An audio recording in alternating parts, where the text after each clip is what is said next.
So, you're planning to go to Key West by boat, and you're thinking of staying in the mooring field at Garrison Bight. You've read all the reviews on sites like Active Captain and heard what other cruisers have to say, and like us, you're wondering what's true and what's an exaggeration that's been perpetuated over time. Especially when it comes to things like how much do the shallows to the relatively unprotected northern quadrant of the mooring field give, how uncomfortable does it get in a strong northerly blow like is typical with a normal winter cold front, and how long and how bad is that dinghy ride in that kind of weather? Will I really get stuck in my boat for days at a time? I'm going to attempt to give you an unbiased review of the mooring field, complete with video of the varying wind and wave conditions that we experience in our month-long stay all the way up to 35 plus knots. First though, let's start with arriving to Key West and getting to the mooring field. Whether you're coming from the Gulf in the Northwest Channel or from the Atlantic side in the Hawk Channel, you'll enter the well-marked main ship channel that runs by the cruise ship docks in Mallory Square on your east and Sunset Key on your west. Continuing past Wisteria or Christmas Tree Island, you'll follow the marked channel on a northerly route, passing by all the sailboats anchored there at Wisteria and also all the sailboats anchored along Fleming Key. The well-marked channel goes around the tip of Fleming Key where you'll see the mooring field, and you simply follow the channel markers all the way to it. Heading south in the marked channel past Fleming Key, there was plenty of water to the east to head over when approaching the northern end of the mooring field. This northern end, furthest from the dinghy docks, is where you'll find any empty ball, especially during the busy winter season like when we were there.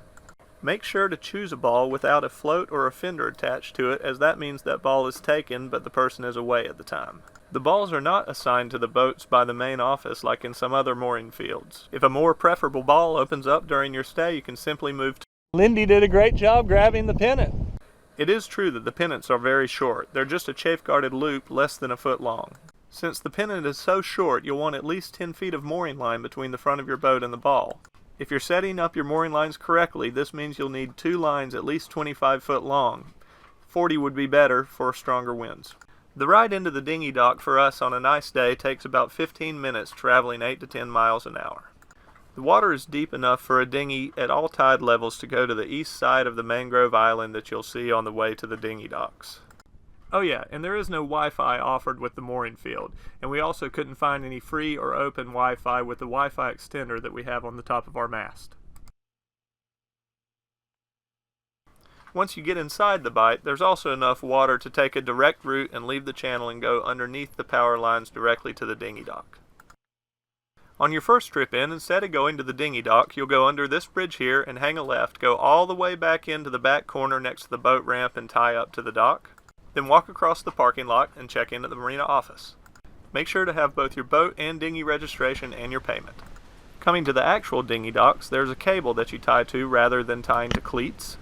And most boats are secured with a lock, although we didn't during our stay there and never felt like there was a safety issue. There's a loading area near the dock entrance and also a water hose for filling up your jerry cans. The dinghy area is secured by a gate that seemed to be closed most of the time, and is accessed using the key cards that also get you into the bathrooms. The key card system must have been updated since the older reviews that mention the key cards failing to work a lot of the times. Ours worked flawlessly the entire time, and we never heard complaints from others about having issues. The laundry room was pretty standard, although there were a couple of machines out of order, leaving only a few other machines available. However, during our stay there was never a time that we had to wait to use the machines. It is true that the bathrooms are furnished with what looks like prison-issue stainless steel fixtures, but they seem to be cleaned well daily and got the job done when it came to showering. As far as the walk from the dinghy dock, it is true that it's about 1.5 miles to everything, whether it be one way to the Duval Street area, West Marine, and a hardware store, or the other direction to the grocery stores. But hey, we enjoyed the exercise. Now to the part you've been waiting for. What happens in the Key West mooring field when the wind picks up, especially out of the northwest, north, or northeast? To show you, I took a series of videos in varying conditions during our month-long stay in Key West. We'll start with lower winds from the north and progress upward from there.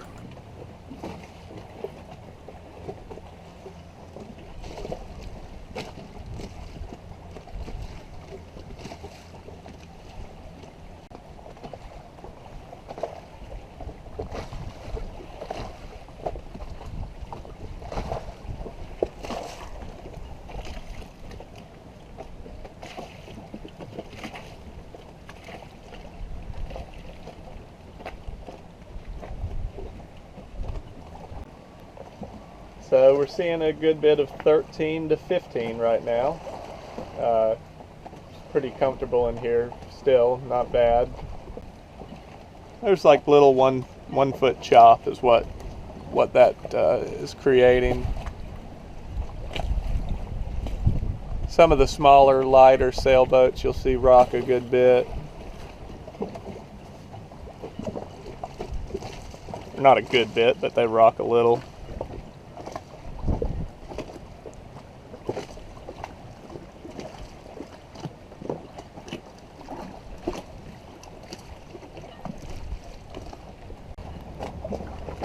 So 15 to 16 from the northeast rocks a little bit more, but I'd still consider this fairly comfortable. These two boats here are both a little lighter weight. The one closest to us and the blue one further away, a little smaller than our boat. They seem to rock a little more. But you can see larger boats, and that boat's maybe the size of Holiday. That's a West Sail 32 right there. Heavy boat. Doesn't move too much here.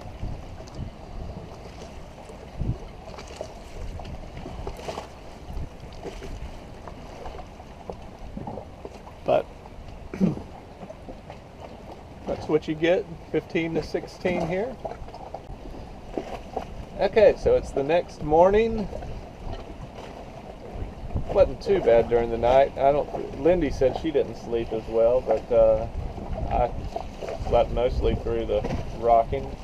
So this morning we're seeing 15 to 16 knots, 17 every once in a while from the northeast. So this would, it's a typical kind of weak cold front coming through. 17.6.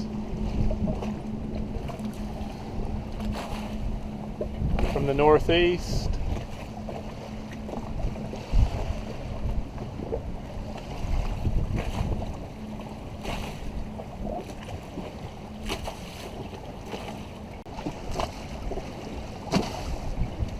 Larger boats, just a little bit of bounce.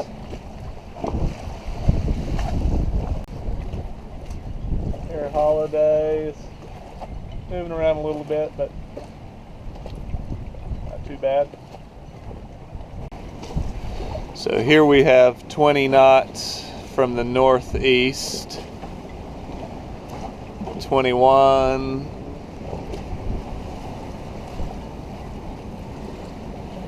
I saw 23 a little bit ago, 19 to 23.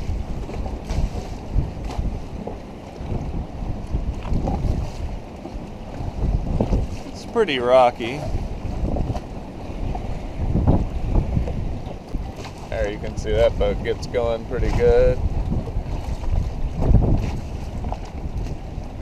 at times.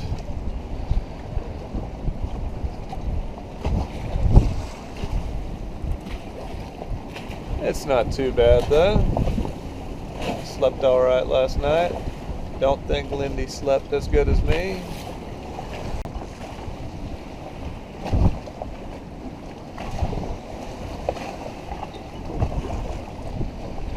Got a cold front coming through. It's only supposed to get to near 20 today from the northeast. As you can see, well, that was at 29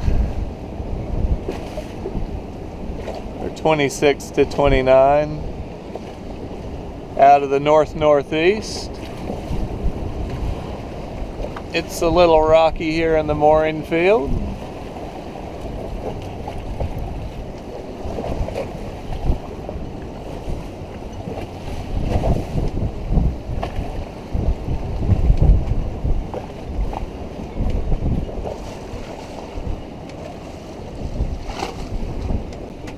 How'd you sleep last night, Lindy? Not very. Let's put a number to it. 1 hour? I think I slept from like 10:30 to 12:30, and then I think I slept like an hour around 5 or something. So about 3 maybe. Yeah. So Lindy's gonna maybe be a little tired today. It's been 20 to 24 knots today so far, and it's really not that bad. Of course, the wind's coming out of the south, which is a good protected direction here, but you can see the boats aren't really moving around that much. We didn't go in to the dinghy docks today just because we would have gotten probably a little wet going in. It's up there past that mangrove island. But we could have went in today. It wouldn't have been that bad.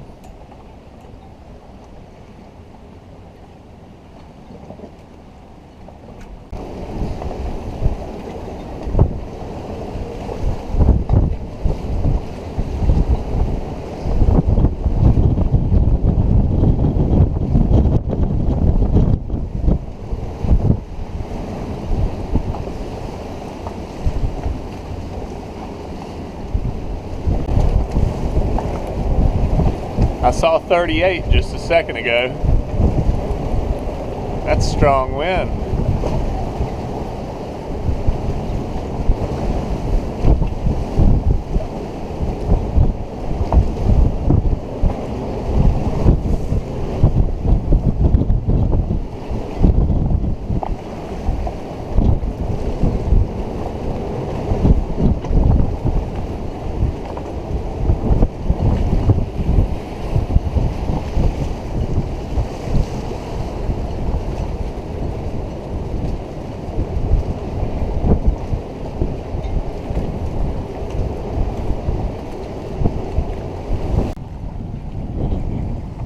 Can see the mooring balls look newish and well maintained. They were out there inspecting them just 2 or 3 days ago, so inspected ours.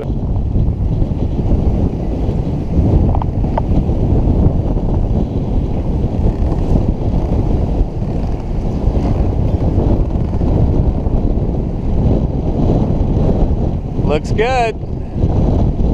But it wasn't always cold fronts, howling winds, and rocking boats in Key West. In fact, during our month-long stay, there were only 5 days where we would say that we were stuck on the boat due to the weather. Most of the other days were beautiful and looked something like this. If visiting Key West is on your list of places to cruise, the price of marinas, poor holding, relative exposure, and strong currents in the anchorages may cause you to choose the mooring field like we did. Key West may not be a place we choose to go back to year after year, but it certainly wouldn't be because of our stay in the mooring field. If and when we do go back, I'd probably stay at the mooring field again, unless I've won the lottery, in which case we'd probably stay at one of the marinas. I'll leave you to decide for yourselves while watching one of the many beautiful sunsets we witnessed while happily sitting on board in the mooring field at Key West.